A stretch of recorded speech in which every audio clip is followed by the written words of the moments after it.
Dear children, welcome you all in the online classes of Bishop Academy. In the last class, we shall discuss the numericals based on the heating effect of current, and now we shall proceed on the next topic, which is very important topic, Kirchhoff's law.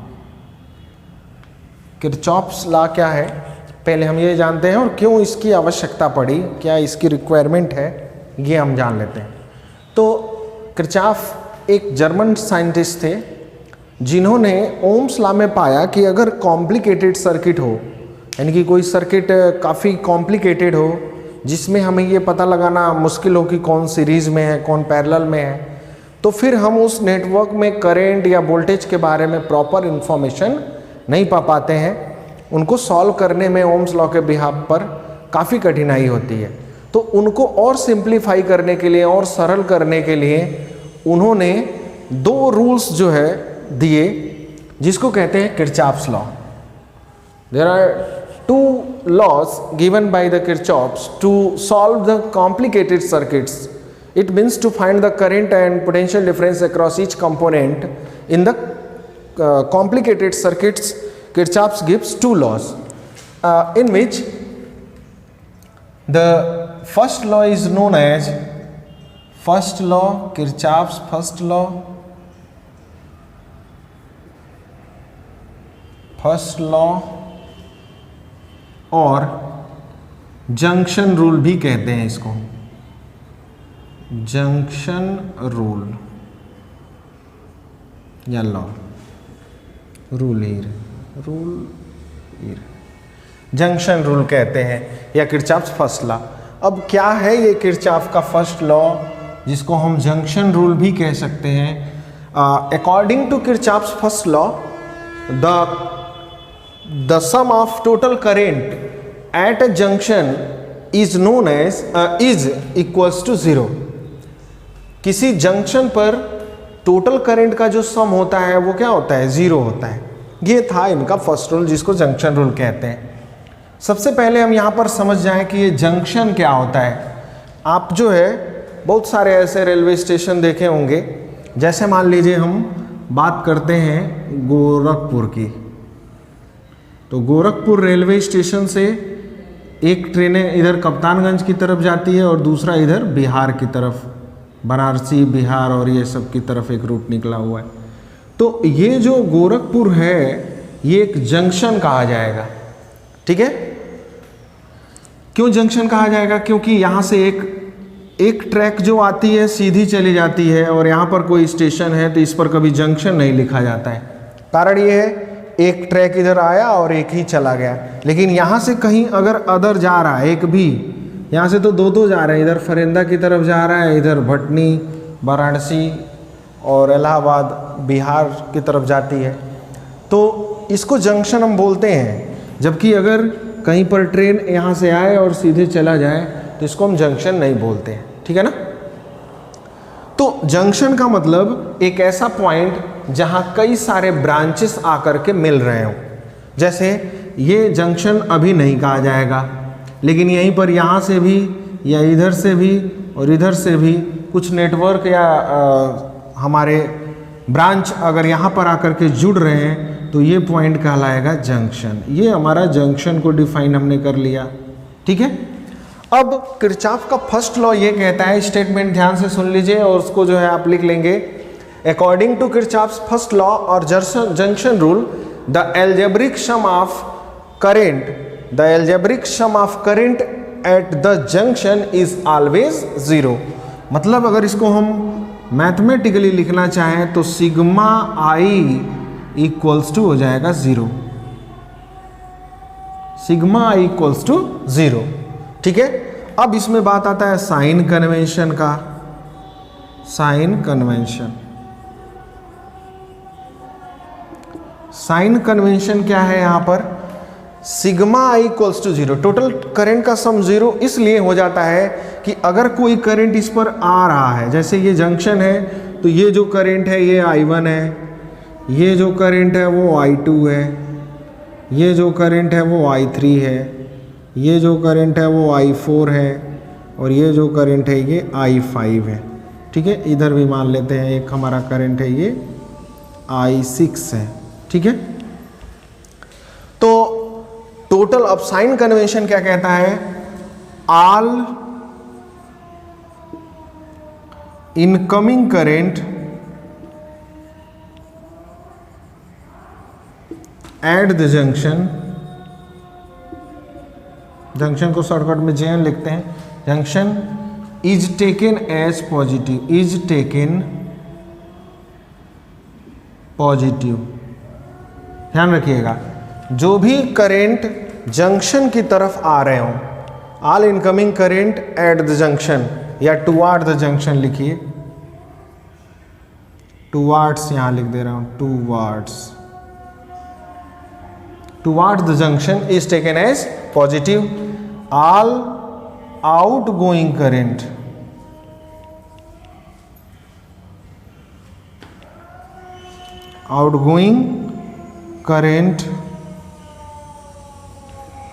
from the junction is taken negative। मतलब जितने current junction के towards जाएंगे उनको हम positive लेते हैं, और जितने जंक्शन के आउटवर्ड जाएंगे उनको हम निगेटिव कहते हैं। तो अगर हम इस फिगर के अकॉर्डिंग, यहाँ पर जो ये फिगर है, इस फिगर के अकॉर्डिंग अगर हम स्पेसिफाई करें तो चलिए I1 जो है किधर की तरफ जा रहा है, जंक्शन के टुवार्ड्स जा रहा है, तो इसको हम क्या लेंगे, पॉजिटिव लेंगे। भाई टोटल करंट का जो सम है वो 0 होना है, तो हम सबसे पहले जो है उनको सम कर लेते हैं। I1 हो गया, I2 जो है वो जंक्शन से दूर जा रहा है, अवे फ्रॉम जंक्शन है, तो -I2 लिया जाएगा। यहाँ लिखा है ना, outgoing current from the junction is negative, negative हो जाएगा। ये भी जंक्शन के टुवार्ड्स आ रहा है, तो I3 को हम क्या लेंगे, पॉजिटिव लेंगे। I4 जो है ये भी जंक्शन के तरफ जा रहा है, तो ये भी प्लस में लेंगे I4, और यहाँ पर ये जंक्शन से दूर जा रहा है तो माइनस होगा I6, ये बाहर निकल रहा है, ये भी बाहर निकल रहा है, तो ये भी I5 पहले लिख लेते हैं, और फिर -I6 इक्वल्स टू क्या हो जाएगा, 0। टोटल जो करंट का एल्जेब्रिक सम है वो हमने 0 ले लिया, और एल्जेब्रिक सम 0 लेते हैं इस साइन कन्वेंशन के साथ कि सारे जो करंट जंक्शन की तरफ जा रहे हैं उनको पॉजिटिव, और जो जंक्शन से दूर जा रहे हैं उनको निगेटिव लेते हैं। अब यहाँ से देखा जाए तो I1 प्लस I3, जो भी प्लस वाले हैं उनको मैं नोट कर ले रहा हूँ, प्लस I4, बाकी जो है नेगेटिव है दूसरे साइड में भेजें तो ये हो जाएगा I2 plus I5 plus I6। देखिए जितने प्लस वाले थे, I1 था लिख लिया हमने, I3 था लिख लिया, और इधर I4 था हमने लिख लिया। ये -I2 उधर जाएगा तो हो जाएगा प्लस I2, माइनस I5 उधर जाएगा तो प्लस I5, और -I6 उधर जाएगा तो हो जाएगा प्लस I6। मतलब ये है सभी जंक्शन पर पहुंचने वाले करंट, और ये है सभी जंक्शन से दूर जाने वाले करंट। जंक्शन से दूर जा रहा है, देखिए I2 जंक्शन से दूर जा रहा है, और फिर आपका I5 है, I5 भी जंक्शन से दूर जा रहा है, और I6 भी जंक्शन से दूर जा रहा है। तो यहाँ पर एक बात और निकल के आ रही है कि जितने इनकमिंग करंट हैं, यहाँ पर लिख सकते हैं all incoming current equals to all outgoing current.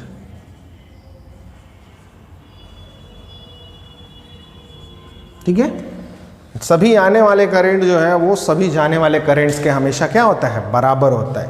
ठीक ना, आप इसका पहले भी इस्तेमाल करते आ रहे हैं। जैसे मान लीजिए कि हमारे पास एक ब्रांच है, इसमें 5 एम्पियर का करंट फ्लो हो रहा है, और यहाँ से 2 ब्रांचेस हैं, इनमें अगर आपको पता चल गया 2 एम्पियर करंट है तो आप कहते थे इसमें क्या है, 3 एम्पियर करंट है। तो ये दोनों ब्रांच से जाने वाले करंट हैं, ये ब्रांच को जंक्शन से दूर जा रहा है, ये भी जंक्शन से, और ये जंक्शन की तरफ आ रहा है, तो ये जो है हमेशा इन दोनों के क्या होगा, मिला के इक्वल होगा।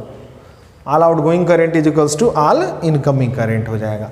तो ये जंक्शन रूल कोई पुराना रूल नहीं था, बल्कि थोड़ा सा मॉडिफाई करके ढेर सारे ब्रांचेस के लिए भी इस चीज़ को जनरलाइज करके किरचॉफ ने जो है एक रूल बना दिया।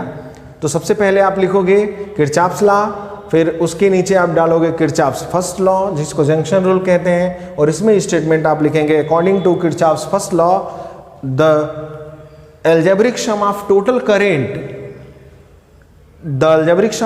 current at the junction is always 0, that is sigma equals to 0 लिख देंगे। फिर साइन कन्वेंशन आपको नोट करना है और ये फिगर ड्रॉ करके यहाँ पर सारे इस साइन कन्वेंशन को यूज करते हुए करंट्स लिखने हैं। फिर यहाँ दो साइड बनेंगे, ये होगा ऑल इनकमिंग करंट और ये है ऑल आउटगोइंग करंट। ये हमेशा क्या होते हैं, इक्वल होते हैं, ठीक है।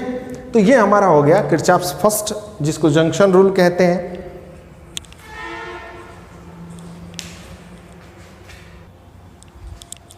नेक्स्ट सेकेंड रूल है हमारा किरचॉफ्स सेकेंड लॉ जिसको कहते हैं, या जिसको लूप रूल भी कहते हैं हम।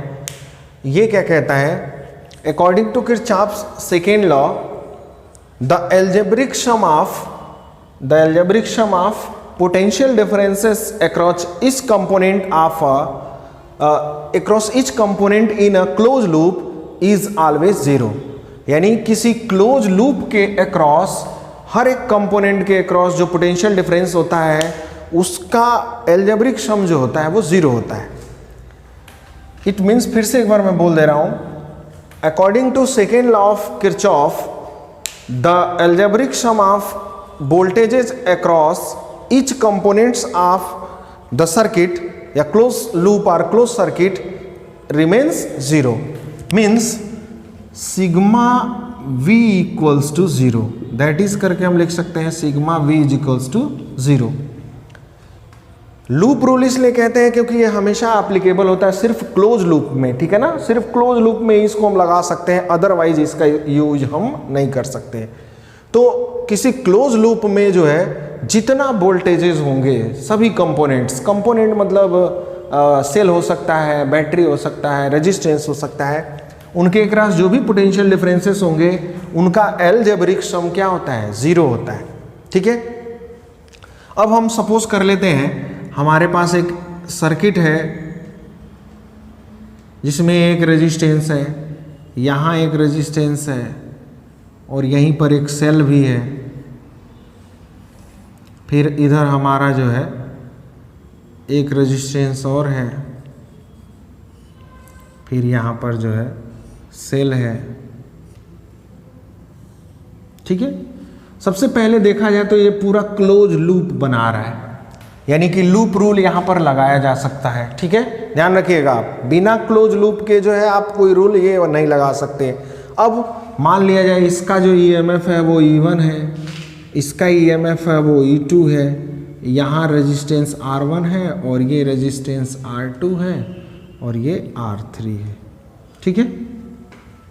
और इसमें जो करंट फ्लो हो रहा है वो इसमें I फ्लो हो रहा है, यहाँ से पूरे सर्किट में क्या करंट फ्लो हो रहा है, I इधर की तरफ, जैसा हमने दिखाया है, ठीक है ना। तो अब यहाँ पर अगर हम देखें तो इसके क्रॉस जो पोटेंशियल डिफरेंस होगा वो E2 होगा, इस सेल के क्रॉस E1 है। रेजिस्टेंस के क्रॉस अगर पोटेंशियल डिफरेंस की बात करें हम, तो रेजिस्टेंस के क्रॉस जो V की वैल्यू होती है वो I इंटू R होता है, V is equals to IR, Ohm's law से। पोटेंशियल डिफरेंस अगर निकालना हो, हमें करंट पता हो और रेजिस्टेंस पता हो, तो V is equals to IR होता है। तो यहाँ पर देखा जाए तो जो वोल्टेज होगा, अगर मैं इसको V3 नाम दूँ तो ये हो जाएगा I इंटू R3। अगर यहाँ पर वोल्टेज की मैं बात करूँ तो करंट है इसमें I और रेजिस्टेंस है I, यानी कि V2 इक्वल्स टू हो जाएगा IR2। अगर यहाँ मैं बात करूँ तो यहाँ भी करंट I है और रेजिस्टेंस R1 है, तो V1 की वैल्यू I इंटू R1 हो जाएगा, ठीक है।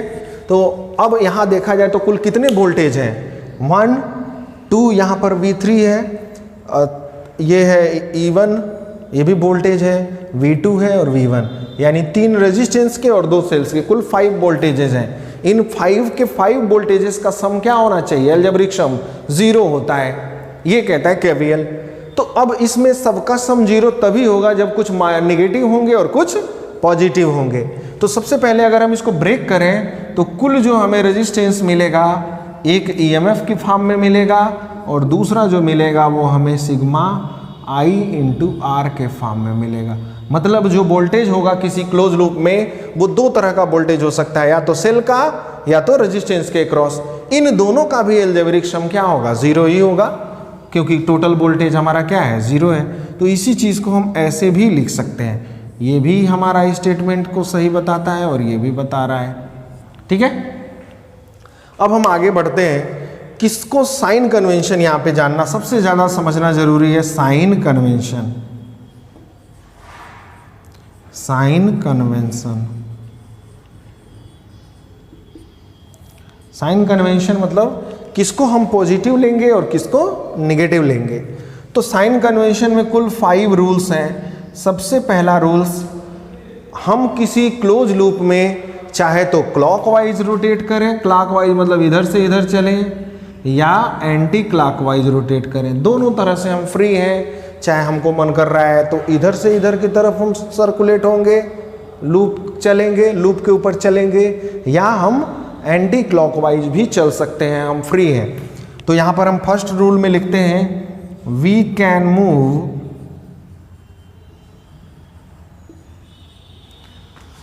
Clockwise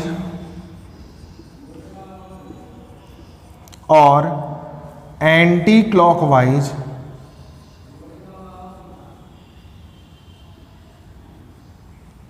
wise over the loop.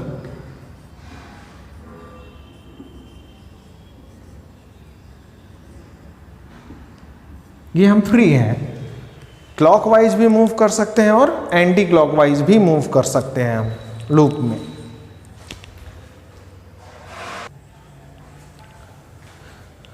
तो किसी क्लोज लूप में हम क्लॉकवाइज या एंटी क्लॉकवाइज दोनों मूव कर सकते हैं, ये हमारे डिजायर पे है। ठीक है, दूसरा जो रूल है इसमें सेकेंड, वो ये है कि पहले हम बता देते हैं आपको, if we move from positive to negative terminal of the battery,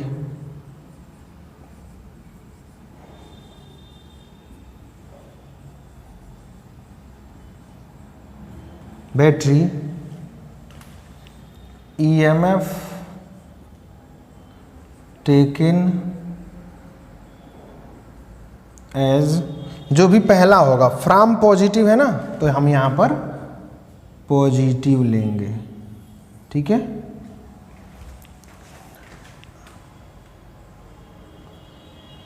and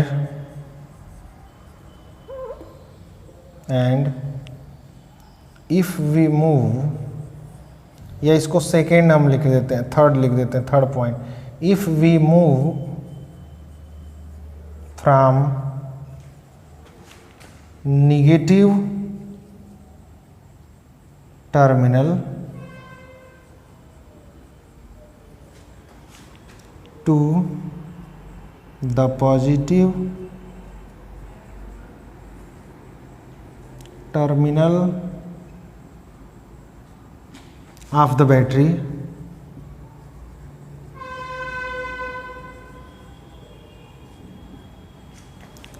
ये EMF है, EMF taken as negative. Simply अगर इसको एक डायग्राम से समझें तो हमारे पास ये सेल है, ठीक है, और ये इसका EMF है अगर, और हम मूव कर रहे हैं इधर की तरफ, ये एरो हमारे मूवमेंट को शो कर रहा है, मोशन जो है हमारा वो इधर की तरफ है। तो ऑब्वियस है पहला टर्मिनल हमारा पॉजिटिव है, तो हम मूवमेंट कर रहे हैं पॉजिटिव टू निगेटिव, यानी पॉजिटिव टू निगेटिव। तो जब पॉजिटिव टू निगेटिव जाएंगे तो जो पहला टर्मिनल होगा EMF हमारा क्या लिया जाएगा, यहाँ पर EMF जो होगा वो पॉजिटिव लिया जाएगा। ठीक है, दूसरी ओर अगर हम, ये हमारा बैटरी है और हमारा मोशन इधर की तरफ है, मोशन जो है वो इधर की तरफ है। ठीक है, तो जब इधर से आप चलते हुए जाओगे तो पहला टर्मिनल निगेटिव पड़ेगा, फिर पॉजिटिव, तो जो पहला टर्मिनल होगा वही ईएमएफ का साइन होगा, ईएमएफ हो जाएगा हमारा निगेटिव। ठीक है, जैसे मान लीजिए यहाँ पर है, इसको भी हम हटा देते हैं। हम मूव ऑन कर रहे हैं एंटी क्लॉकवाइज, देखिए एरो दिखाया गया है एंटी क्लॉकवाइज, सॉरी क्लॉकवाइज कर रहे हैं। तो अगर हम यहाँ से चलना स्टार्ट करते हैं, कहीं से भी चलना स्टार्ट कर सकते हो, यहाँ से यहाँ से यहाँ से कहीं से भी, तो जैसे ही हम चलते हुए जाएंगे तो यहाँ पहला टर्मिनल पड़ेगा पॉजिटिव, फिर है निगेटिव, तो पॉजिटिव टू निगेटिव जाएंगे तो पहला वाला जो टर्मिनल होगा वही हम लिख देंगे, यानी E2 को हम क्या लेंगे, पॉजिटिव लेंगे। आगे बढ़ते, अब ये नहीं कि यहाँ इधर जा रहे हैं तो इधर में इसमें उल्टा चलने लगे, नहीं, एक बार आपने क्लॉकवाइज चुन लिया तो क्लॉकवाइज ही रोटेशन आपको करने हैं। ये नहीं आधा क्लॉकवाइज करें आधा एंटी क्लॉकवाइज, ऐसा नहीं है। एक लूप में अगर आपने एंटी क्लॉकवाइज ले लिया तो सारा का सारा एंटी क्लॉकवाइज लिया जाएगा, और अगर एक बार क्लॉकवाइज ले लिया तो क्लॉकवाइज ही लिया जाएगा। तो चलिए यहाँ से आगे बढ़ते हुए हम गए, यहाँ पर एक सेल है, इसका भी पॉजिटिव टर्मिनल पहले पड़ रहा है, तो E1 भी क्या लिया जाएगा, पॉजिटिव ही लिया जाएगा। दूसरी ओर अगर हम मान लीजिए इसी में एंटी क्लॉकवाइज चलते हैं और यहीं से स्टार्ट करते हैं एंटी क्लॉकवाइज, तो इधर हमें चलना होगा एंटी क्लॉकवाइज के लिए। इधर जैसे ही जाएंगे तो पहला टर्मिनल निगेटिव पड़ा तो E1 को निगेटिव लेना होगा। आगे बढ़ेंगे तो हम यहाँ पर भी पहला निगेटिव मिला तो इसको भी हमें क्या लेना होगा, निगेटिव ही लेना होगा। ठीक है, तो इस डायग्राम से आप समझ सकते हो कि कब हम पॉजिटिव लेंगे और कब निगेटिव लेंगे। ठीक है ना, थोड़ा सा मैं ऊपर इधर इरेज करता हूँ क्योंकि अभी हमको 2 लॉज और लिखने हैं, इसको आप नोट कर लीजिएगा। ठीक है, नीचे की तरफ ये है, मैं मिटा रहा हूँ। दूसरा अब हमारे पास बात आती है, फर्स्ट सेकेंड थर्ड रूल हो गया, फोर्थ रूल जो है हमारा है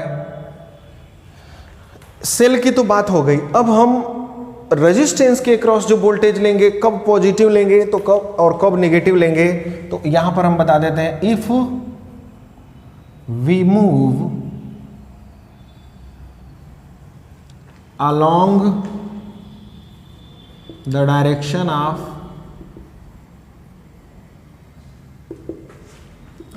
current, then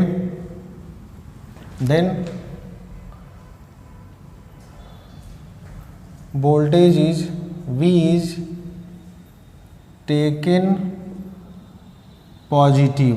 ध्यान रखिएगा, करंट की दिशा में चलेंगे तो पॉजिटिव लेंगे, ये हो गया फोर्थ। और फिफ्थ है, if we move opposite to the direction of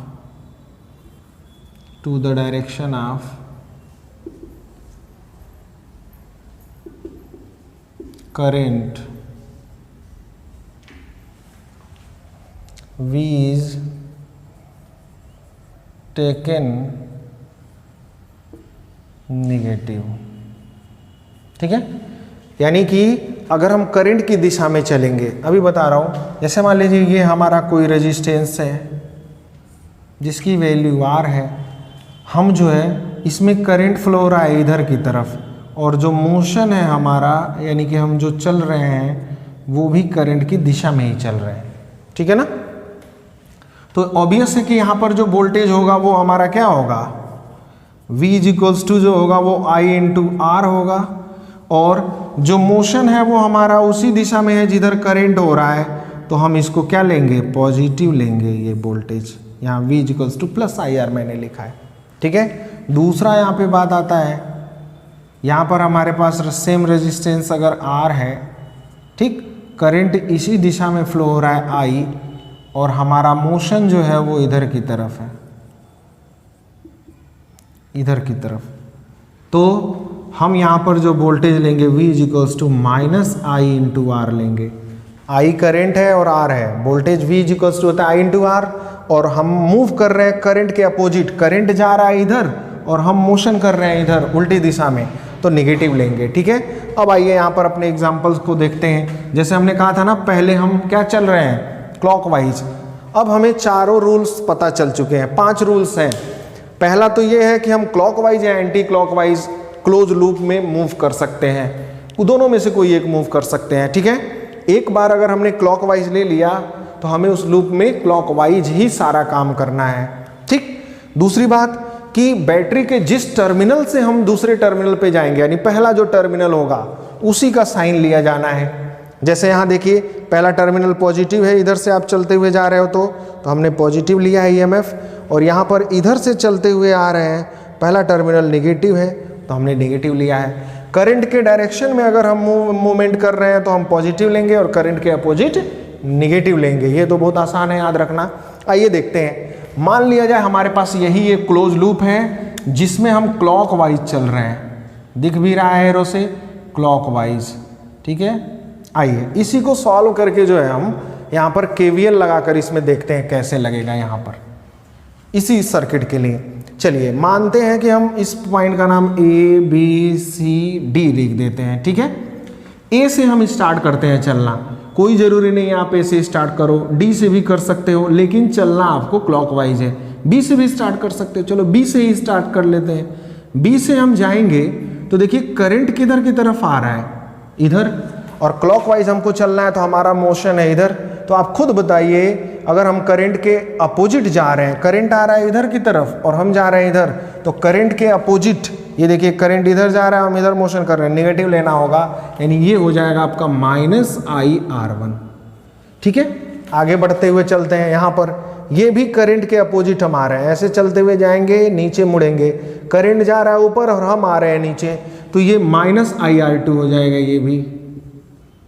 ठीक है, आगे बढ़ते हुए गए, सेल मिला, तो सेल का पहला टर्मिनल पॉजिटिव पड़ा हुआ है, इसलिए मैं इसको लिखूंगा +E1, प्लस लिख दिया मैंने क्योंकि पहला टर्मिनल पॉजिटिव पड़ा। ऐसे ही चलते हुए आगे आएंगे, यहाँ पर भी हम करंट के अपोजिट जा रहे हैं तो ये हो जाएगा -IR3। फिर आगे बढ़ते हुए जाएंगे, हमने बी से शुरू किया था ना, तो यहाँ पर जाएंगे तो ये भी पहला पॉजिटिव टर्मिनल पड़ रहा है, तो इसको भी +E लिखेंगे और सब हो गया अब =0। आप देखोगे कुल यहाँ 5 कंपोनेंट्स हैं, 2 सेल हैं और 3 रेजिस्टेंस हैं, कुल 5 यहाँ भी होने चाहिए, 1 2 3 4 5। इन पांचों के क्रॉस जो पोटेंशियल्स का जो टोटल सम है मैंने इक्वल किसके लिख दिया, 0 के लिख दिया। ठीक है ना, यही हमारा किरचॉफ का सेकेंड लॉ है जो कॉम्प्लिकेटेड से कॉम्प्लिकेटेड सर्किट्स को सॉल्व करने में क्या करेगा, हमें हेल्प करेगा। तो ये सब रूल्स जो 5 रूल्स हैं, ये समझिए गोल्डन रूल्स हैं जिनको आपको ध्यान में रखना है। बुक में थोड़ा सा अलग दिया हुआ है, घबराने की कोई ज़रूरत नहीं है। उसमें क्या किया हुआ है कि इसमें ईएमएफ वालों को एक साइड में लिया है और वोल्टेज वालों को एक साइड में लिया है, इसलिए अभी हम इसको भी ट्रांसफ़र करेंगे तो वही चीज़ हो जाएगा। जैसे E1 और ये है E2, ये दोनों पॉजिटिव है, यहीं रहने दीजिए, और बाकी इन सबको दूसरे साइड में भेजा जाए 0 की तरफ, तो IR1 इधर आएगा तो +IR1 हो जाएगा, IR2 को उधर भेजेंगे तो +IR2 हो जाएगा, और IR3 को उधर भेजेंगे तो +IR3 हो जाएगा। तो बुक में इस कॉन्सेप्ट पर दिया हुआ है, लेकिन ये वाला ज़्यादा बेहतर है क्योंकि किरचॉफ के स्टेटमेंट में ही कहा गया था कि जो टोटल पोटेंशियल होगा उसका सम क्या होना चाहिए, एल्जेब्रिक सम जो है वो 0 होना चाहिए। पर यहाँ पर ये भी हमें समझना होगा कि हमें किसको पॉजिटिव लेना है और किसको निगेटिव लेना है, तभी जो है हम इसको क्वेश्चंस को सॉल्व कर पाएंगे। ठीक है ना, तो ये है हमारा किरचॉफ का सेकेंड लॉ। यदि आपको नहीं समझ में आए तो 2 से 3 बार कम से कम वीडियो को ध्यान से, बड़े इत्मीनान से देखना और समझने की कोशिश करना। उसके बाद फिर आप ये एग्जाम्पल जो मैंने वहाँ पर लिया है उसको ध्यान से समझना कि जो रूल है वही वहाँ पर मैंने अप्लाई किया है कि नहीं। ठीक है, तब जब 2 4 10 बार आप इन रूल्स के सहारे काम करोगे तो फिर अपने आप आपको सोचना भी नहीं पड़ेगा कि कब हमें पॉजिटिव लेना है, कब निगेटिव लेना है। और क्वेश्चन 100% एक क्वेश्चन 3 मार्क्स में इससे आना है, और अगर 3 में नहीं आया तो 5 मार्क्स में एक न्यूमेरिकल इससे आता ही आता है। ठीक है, जो बहुत डिफिकल्ट नहीं होता है, थोड़ा सा कैलकुलेशन होता है, आसान भी होता है। आराम से आप 3 से 5, मतलब ये मान के चलिए कि 3 मार्क्स आपने पक्के कर लिए कम से कम, मिनिमम, अगर ये चीज़ आप समझ गए तो। ठीक है ना, तो बेहतर तरीके से इसको आप समझने की कोशिश करिएगा, और समझने के बाद अभी मैं आपको न्यूमेरिकल बताऊंगा, उसको आप देखना कैसे मैं इन्हीं रूल्स को जो है उनमें याद वो अप्लाई कर रहा हूँ। लेकिन कम से कम इन वीडियोस को, इन रूल्स को 3-4 बार देखने के बाद ही और खुद प्रैक्टिस करने के बाद ही फिर अगले क्वेश्चंस पर आप बढ़ेंगे, ठीक है ना, तभी आप क्वेश्चन सॉल्व कर पाएंगे 100%। It's okay.